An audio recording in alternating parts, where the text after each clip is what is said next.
Sa verse 8, sabi dito, sa madaling salita, magkaisa kayo at magdamayan. Tayo po mga Pilipino ay nagkaisa, nagkausap kita sa nag-aging eleksyon. Pero, because of our beliefs, our views, or ang atong mga paniniwala, nagkawata-wata kita. Dahil may mga tao kita naging suportaran.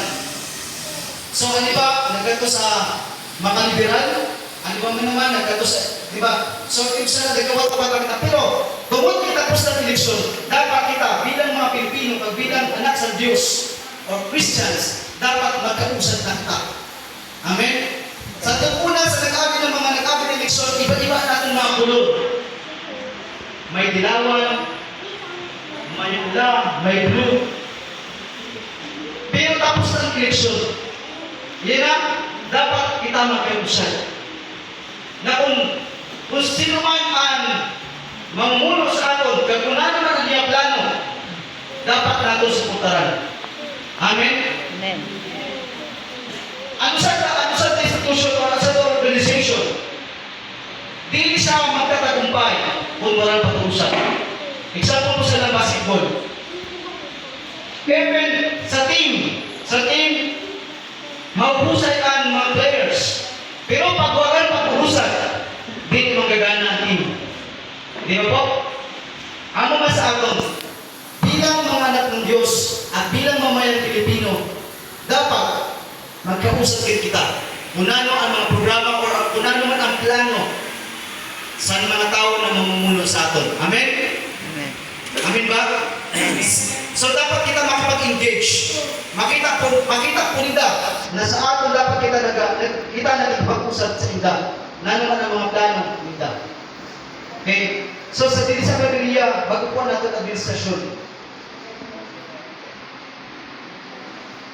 Ang natin mayor na bago na. Sa maabot na June, may bago na kita na mayor.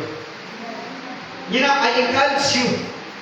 Okay? Dili ka man nagbuto kang karen o nagbuto ka man kang karen. Bilang Christian, responsibilidad po natin na nanuman ang iyang plano para sa kaundan sa atong lugar. Kailangan po makipag-usap kita. Amen ba? Amen. Amen. So, sabi po ni Helen Keller, alone we can do so little. Together, we can do so much. Kung usad lang, gawin na ganda maymuan. Pero pag nag-usad, dako-dako ang maymuan.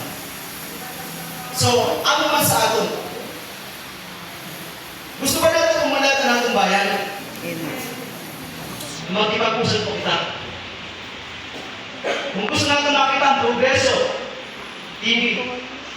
progreso sa atong bayan, dapat kita na mga Kristiyan, makipag-usad kayo.